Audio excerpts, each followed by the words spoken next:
A volta de Jesus fracassou. Pedro tentou consertar e errou feio. A ideia da volta triunfal de Jesus é um dos pilares centrais da fé cristã. Durante séculos, fiéis aguardaram ansiosamente o retorno glorioso do Messias para julgar vivos e mortos, instaurar o reino de Deus e cumprir a promessa que ecoa nos evangelhos. Eis que venho em breve. Mas a grande questão é: isso nunca aconteceu. A geração que deveria testemunhar esse evento, conforme os textos bíblicos, morreu há quase 2000 anos. E nada do prometido se cumpriu. O silêncio de Deus após a morte de Jesus foi ensurdecedor. A expectativa crescente da volta imediata começou a gerar dúvidas, crises e desespero entre os primeiros cristãos. Afinal, se a promessa não se concretizava, o que restava da fé? Foi então que surgiu a tentativa desesperada de explicar o inexplicável. E nesse cenário entra Pedro, um dos apóstolos mais exaltados da igreja. Ele tentou ajustar o discurso, reinterpretar as falas de Jesus e convencer os seguidores de que o atraso não era um fracasso, mas parte de um plano divino misterioso. Porém, ao tentar consertar a situação, Pedro se enrolou em contradições ainda maiores. O que era para ser uma explicação virou uma distorção, e o que deveria restaurar a fé acabou expondo ainda mais as falhas do cristianismo primitivo. Essa é a história de uma promessa que nunca se cumpriu, de um apóstolo que tentou salvar uma narrativa em ruínas, e de como a própria Bíblia mostra que a volta de Jesus foi, na prática, um fracasso anunciado. Quando analisamos os evangelhos com atenção, percebemos que a promessa da volta de Jesus não era simbólica nem espiritual. Ela era direta, clara e datada. Ele afirmou que alguns dos que aqui estão não provarão a morte até que vejam o Filho do Homem vindo em seu reino.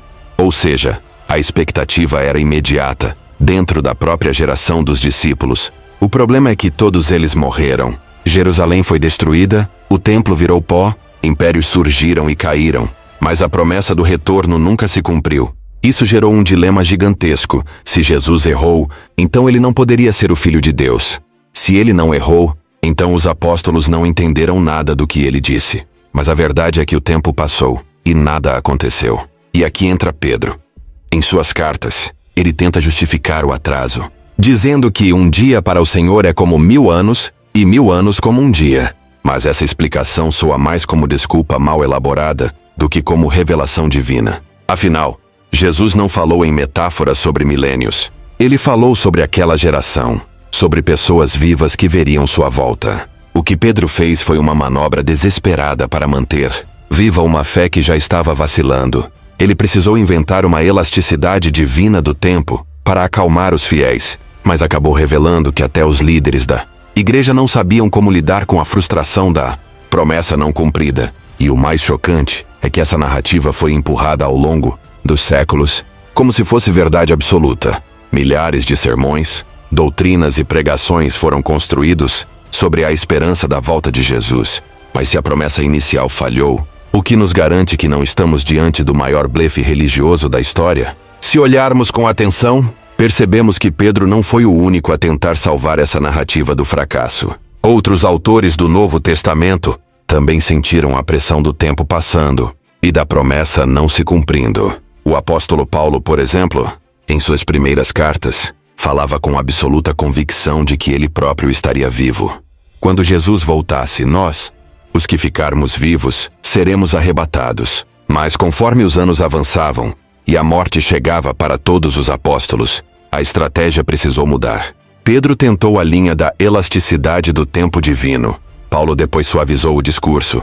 E João buscou espiritualizar a questão, transformando a volta em algo mais místico do que literal.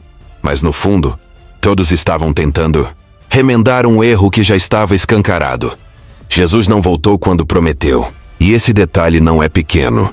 Se Jesus não cumpriu a própria palavra, então toda a base do cristianismo cai como um castelo de cartas. Afinal, um Deus que não cumpre promessa deixa de ser confiável. E mais, como um filho de Deus poderia se enganar em algo tão fundamental? O mais curioso é que a igreja, ao longo dos séculos, transformou esse fracasso em esperança eterna. O discurso mudou de "ele virá nesta geração" para "ele virá a qualquer momento". depois para ninguém sabe o dia nem a hora. E por fim se tornou um esperar sem prazo, sem data e sem fim. Assim, o fracasso virou combustível de fé. Quanto mais tempo passa, mais as pessoas são instruídas a esperar. Mas a raiz do problema está lá, nos textos originais. Está em Pedro tentando consertar um erro com outro erro. Está em Paulo corrigindo sua própria expectativa frustrada. Está em João espiritualizando o que antes era literal. Em resumo, está em toda a estrutura do cristianismo tentando segurar um castelo que já nasceu rachado. Nos evangelhos, a promessa é clara demais para ser ignorada. Em Mateus 16:28 Jesus afirma: "Em verdade vos digo que alguns dos que aqui estão não provarão a morte até que vejam o Filho do Homem vir no seu reino." Aqui não há margem para interpretações mirabolantes. Ele fala de pessoas vivas, que estavam presentes, e que testemunhariam sua volta ainda naquela geração. Em Mateus 24:34 ele reforça: "Em verdade vos digo que não passará esta geração sem que todas estas coisas aconteçam." Ou seja, a volta não era para séculos ou milênios depois, era para aquela época. A expectativa imediata era o combustível que mantinha os primeiros cristãos fiéis, mesmo diante das perseguições e mortes. Mas o tempo passou. Nada aconteceu. E então Pedro tenta justificar o fracasso. Em 2 Pedro 3:8-9, ele escreve: "Há uma coisa, amados, que não deveis esquecer. Para o Senhor um dia é como 1000 anos, e 1000 anos como um dia. O Senhor não retarda a sua promessa, ainda que alguns a tenham por tardia." Aqui vemos claramente o esforço desesperado de esticar a promessa. Pedro sabia que a geração já estava morrendo e que a profecia não se cumprira. Então, ele cria essa desculpa: o tempo de Deus não é o mesmo dos homens. Só que essa tentativa não resolve nada, apenas expõe o constrangimento de quem esperava algo que nunca aconteceu. Paulo também entrou em contradição. Em 1 Tessalonicenses 4:15-17 ele afirma: "Nós, os que ficarmos vivos para a vinda do Senhor, não precederemos os que dormem. Depois nós, os que ficarmos vivos, seremos arrebatados juntamente com eles nas nuvens." Ele inclui a si mesmo e seus leitores entre os que estariam vivos no dia da volta de Jesus. Mais uma vez, expectativa imediata. Mas, conforme envelhecia e via os irmãos morrendo, Paulo foi forçado a ajustar o discurso. E então, em João 21:23, o evangelista tenta lidar com outra confusão, quando circulava o boato de que o discípulo amado não morreria até ver Jesus voltar. O texto tenta apagar o mal-entendido, mas apenas confirma que a expectativa existia e que a comunidade inteira acreditava nisso. O ponto central é este: a promessa não foi cumprida. Pedro tentou consertar, Paulo recuou, João espiritualizou. Mas o fato é que 2000 anos depois, o silêncio continua. Quando percebemos esse detalhe, fica claro que o cristianismo nasceu em cima de uma expectativa frustrada. Os primeiros discípulos não pregavam uma religião institucionalizada, com templos luxuosos e hierarquia clerical.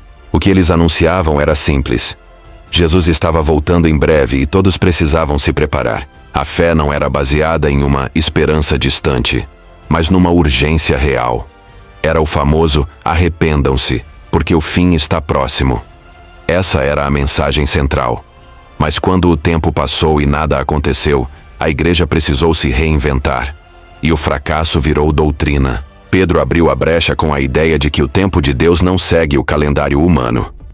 Paulo, diante da decepção crescente, começou a enfatizar mais a ressurreição e a vida após a morte do que a volta iminente. João, por sua vez, reinterpretou tudo em chave simbólica e mística, transformando a volta em algo mais espiritual do que físico. Essa reinterpretação foi o que deu fôlego para que o cristianismo não morresse junto com a sua primeira geração de crentes. E é justamente por isso que a igreja se fortaleceu na ideia de esperança eterna, uma espera sem prazo, que nunca acaba. O erro foi encoberto, e o fracasso virou combustível. E aqui está o ponto mais perverso. Essa estratégia se tornou a arma perfeita para controlar gerações. A promessa da volta de Jesus deixou de ser uma profecia concreta e virou um instrumento de poder. Milhões de pessoas passaram séculos vivendo com medo do juízo final e esperança de uma salvação futura, algo que nunca chega. O mais curioso é que, quanto mais tempo passa sem a promessa se cumprir, mais forte se torna a manipulação. O discurso sempre é o mesmo. Ele está demorando porque é paciente. Ele virá como um ladrão na noite. Precisamos estar preparados. A promessa fracassada virou um ciclo infinito de espera, culpa e submissão. No fundo, o que Pedro fez ao tentar corrigir o problema foi abrir caminho para que a mentira se transformasse em dogma. Ele não apenas errou feio na explicação, como entregou à igreja a chave para manter multidões presas a uma promessa que nunca se realiza. Ao longo da história, a promessa da volta de Jesus foi o fio invisível que manteve as massas presas à fé cristã. Na Idade Média, esse discurso era usado para justificar guerras santas, como as Cruzadas. A igreja dizia que lutar por Jerusalém aceleraria a vinda do Messias. Milhares de pessoas foram para a morte acreditando que estavam ajudando a cumprir a promessa. Depois vieram as indulgências. O clero vendia o perdão dos pecados com o argumento de que era preciso estar puro e preparado para quando Cristo finalmente retornasse. Essa manipulação gerou fortunas para o Vaticano, enquanto camponeses miseráveis entregavam suas últimas moedas em troca de uma salvação que nunca chegava. Com o passar dos séculos, o mesmo padrão se repetiu. Reformadores, pregadores, pastores e televangelistas modernos continuam explorando a mesma esperança, sempre anunciando que o tempo está próximo, que as profecias estão se cumprindo, que agora vai. Milhares de livros, filmes e sermões foram criados em cima dessa expectativa, mas a realidade permanece a mesma. A promessa não se cumpriu e continua não se cumprindo. E é aqui que percebemos o peso da falha de Pedro. Se ele tivesse reconhecido o erro, talvez a narrativa do cristianismo tivesse morrido ainda no primeiro século.